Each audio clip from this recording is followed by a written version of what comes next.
The White House Initiative, AA and NHPI hosted an economic summit at the Gas South District Convention Center to connect Asian American, Native Hawaiian, and Pacific Islander community members directly with federal resources and opportunities resulting from President Biden's Investing in America agenda, his economic plan, strengthening U.S. supply chains, creating jobs, and expanding economic opportunity across America. The summit, held on January 10th, the sixth in a series of regional economic summits launched by the Biden Harris administration in January 2023, was held in partnership with U.S. Small Business Administration, the U.S. Department of Treasury, the U.S. Department of Health and Human Services Office of Small and Disadvantaged Business Utilization, the U.S. Department of Energy, the National Asian Pacific Islander American Chamber of Commerce and Entrepreneurship, and local leaders. Representatives from federal agencies shared ways to effectively apply for federal procurement, jobs, grants, and programs matching other summits held in Philadelphia, Chicago, Seattle, New York City, and Honolulu. Attendees were able to connect directly with senior White House officials and leaders. Hi, I'm Ashwin Ramaswamy. I'm from Johns Creek, Georgia, and running for State Senate, District 48. I'm here at the White House's AA and NHPI Economic Summit. I'm really excited to see what the Biden administration is doing in order to connect our communities with resources across the country. Part of why I wanted to run is to see how we could connect with things happening in DC, whether it's federal agencies or grant programs, and I'm excited to see what kind of engagement we can have here.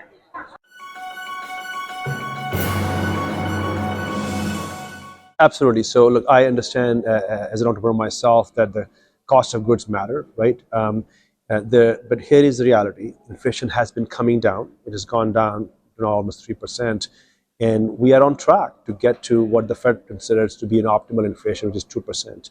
Hopefully, in this year. And so the president is very focused on it. He knows it, he sees it. Not only it affects small business owners and entrepreneurs, it affects everyday Americans. You go to grocery shopping and you see a bill. And not only we hope that we can get inflation back to 2%, but that the prices also come down, because just controlling inflation, which is a rate, doesn't necessarily mean that all the prices will come down. It's very important, and he's very focused on it. And there are many things that we have done with respect to both our energy supply, but also making sure the supply chains are fixed. That's been a huge focus. And one great example is now in majority of the country, gas is under $3 a gallon. And that happened pretty quickly over the last few months. So that's a great example, and that will have an effect on pricing across the consumer basket. Is there anything that the Biden administration is doing to help small business owners of the Agri community? Absolutely, that's why we are here. The president has felt very strongly about making sure there's an equity in getting funding into our communities. The total number of amount of loans that have gone into the AAPI-owned businesses, including obviously Asian Americans, South Asian Americans, is $6.4 billion in the last year. Just for perspective, this over the first 3 years of the president's term, we have increased funding to the AAPI-owned businesses by 36%. That is significant. So, of course, we want to make sure that capital reaches all communities. Democratizing access to capital has been one of our key areas of focus. I would highly encourage your listeners and viewers to look at what the local SBA district office is doing. Take a look at SBA.gov, see what kind of loans they're interested in.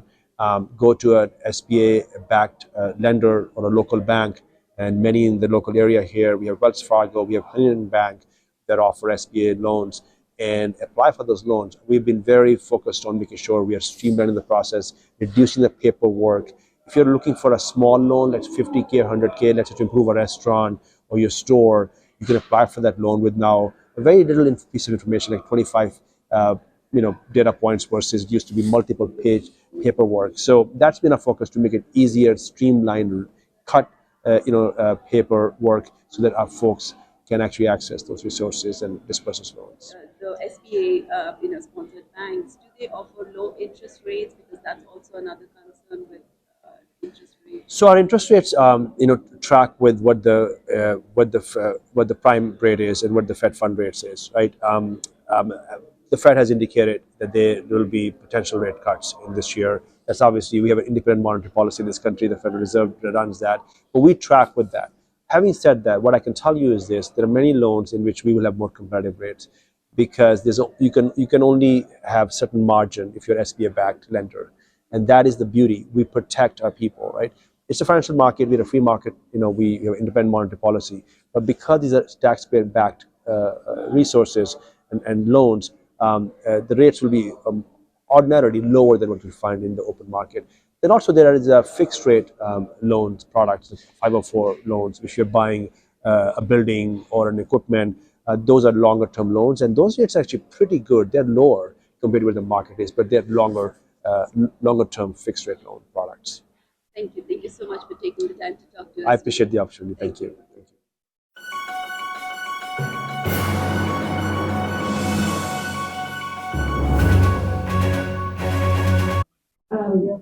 We are also just so thrilled to be joined by so many esteemed leaders. Before I go further into my remarks, I just want to acknowledge and thank you, Krystal for that very generous introduction. You are an amazing person. I'm reminded as I was driving this morning, when I studied on by administration as a commissioner, Administrator Guzman, White House Initiative for Asian American Native Hawaiians, founder, executive director, Krystal, the Department of Justice can never be of a resource to you. Or if the U.S. Attorney's Office can, please do let me know. Human Services, whatever office is based here in Atlanta, Georgia. And in fact, we've had pandemic responses since then.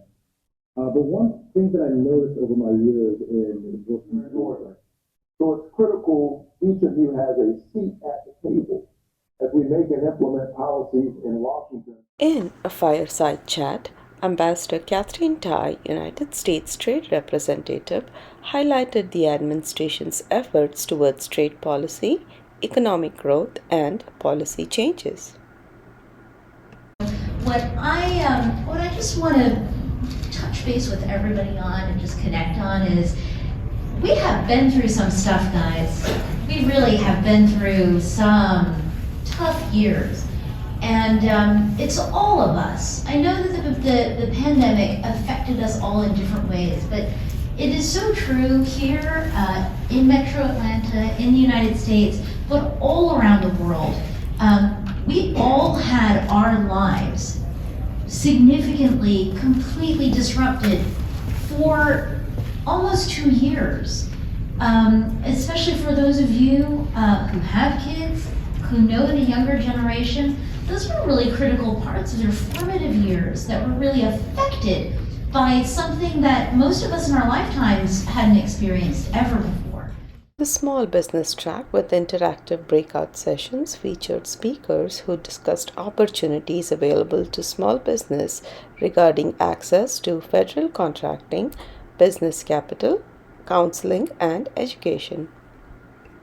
A lot more impact than you really realize, and that's why I have a job, so I thank you for that. The Small Business Administration's been around about 70 years, and we are here for you. And the quick thing about the Small Business Administration, we take care of capital. Strictly export. I sit in the Department of Commerce office. You must saw my colleagues, they had a table out there today. Had a table here the Department of Commerce did, along with Exim Bank. Specifically for our small businesses. Now, what that grant does, it helps us provide our clients when they're looking to buy an owner-occupied commercial property, we will help with the down payment. So if you are aware, SBA lending, you have to do a 10% down payment for the loan typically. So we will provide 50% of that down payment, capped at $25,000 to help you purchase that property. Now there's a caveat, right? So with Bank of America, of course, the loan has to be an SBA loan because we are a preferred lender with SBA. You have to also self-identify as a minority or women-owned business, and you have to have a property in an acceptable zip code within Atlanta. So there is over 300 zip codes that are on our list of Atlanta zip codes that we will approve for that particular grant. If you have any questions, I'm happy to go. Land ask you is, what do you see as the biggest impediment? What is the biggest thing they need to overcome to be able to get access to capital? I'll let everybody kind of fill that blank in. What is that one thing that they need to be prepared for, they need to do to be able to qualify for lending? Have a business plan and show that it can cash flow. For our programs, it's a delegated lending model, which means the banks underwrite it according to their own underwriting guidelines. We don't do any direct lending. And so banks will want you to show cash flow. If you already have a business, you'll need to be able to show cash flow and a good debt service coverage ratio. Again, it varies, that policy, those requirements vary by lender. So that's one thing that I would recommend. We send people to the SBDC for business plans and assistance if you don't have one and need assistance. And we didn't rehearse that ahead of time, but thank you. Victor, how about you? What would you say? What they need? I think in addition to, business plan and then the forecast, the financial forecast, the business, where the project is going to be, and a lot of homework you need to do. Okay. Oh, go ahead. No, I'm sorry. Go ahead. Go. Sorry. So, and I would think sometimes, even though you have a cash flow is also important. You make sure that before you apply the loan. For us, we only get the loan like if you are in the business for 2 years and above. So for us, it's very important for the cash flow. So it's also, beside the business plan, it's also show us your, what is that called? Your knowledge and the skill set that you really can input in your business and your capital. How much are you willing to put your own money in your business? Your money, your mind is where your money is. So that's another thing that I'm looking when it applies for loan. Well said. To add on to what they have said, of course, and as some of them are actually great in what they do is with education, right? So already going out to your resources, finding that information prior to actually needing the money is going to be very essential. And they mentioned cash flow. It's going to be very important for you to understand the 6 C's of capital. So that's something that you want to look into.